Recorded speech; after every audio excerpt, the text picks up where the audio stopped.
ঠিক এই জায়গাটা এই সরাসরি অ্যাক্সিডেন্ট আসলে দেখানোর চেষ্টা করলাম বা দেখালাম।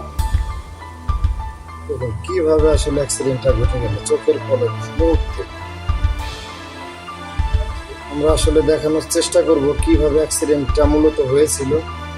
সরাসরি সিসিটিভি ফুটেজ থেকে আসলে কোনো মতে পাচ্ছে, যতটুকু পাচ্ছে আমি জুম করে আসলে দেখানোর চেষ্টা করছি।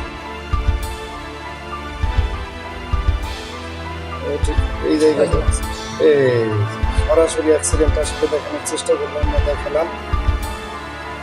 দেখুন কিভাবে আসলে অ্যাক্সিডেন্টটা ঘটে গেল চোখের পলক মুহূর্তে।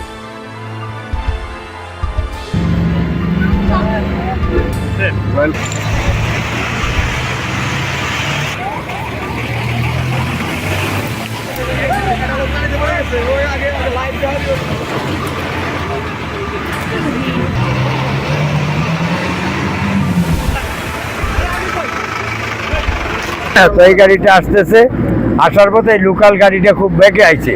বেগে আসার পরে উনি চাপাইতেছিল, কিন্তু ও আর চাপাইতে পারে নাই, ও একটা সামনাসামনি মেরে দিচ্ছে। মেরে দেওয়ার পরে আমরা তৎকালীন মনে করেন উঠলাম, উঠা কেউ ওই গাড়ির মরা ভাঙ্গাচুরা বাইর করতেছি, আবার এই ড্রাইভারের মাথাটা খুলে উঠে গেছে, ওইটার গামছা দিয়ে বাইন দেয়া ওইটার আবার বাইর করার জন্য প্রায় আধা ঘন্টা চেষ্টা করতেছি সাফল দিয়ে। তো পরক্ষণে বাইর করছি, বাইর করার পরে তো হসপিটালে পাঠাই দিচ্ছি। তিনজন মারা গেছে জায়গায়। মানে উদ্ধার করছে কারা? স্থানীয় উদ্ধার স্থানীয়, সবই স্থানীয়।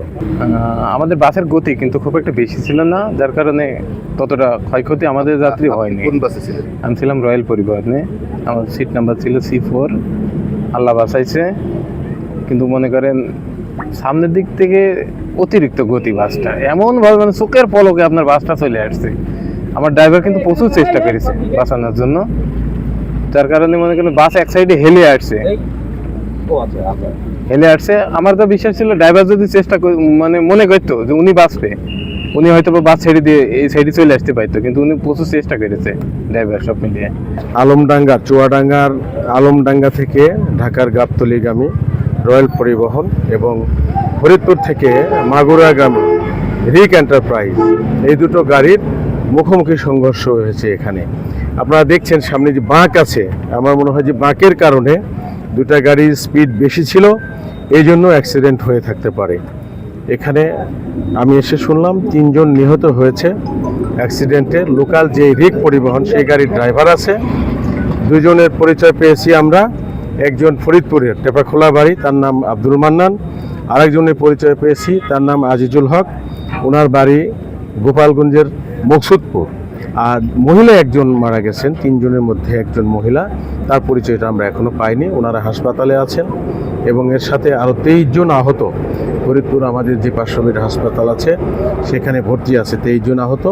এর পাশাপাশি আমাদের লোকজন জানালো যে আশেপাশে অন্যান্য ক্লিনিক বা লোকাল যেই বেসরকারি প্রাইভেট ক্লিনিক বা ছোট হাসপাতালগুলো আছে সেখানেও 2-1 ভর্তি থাকতে পারে।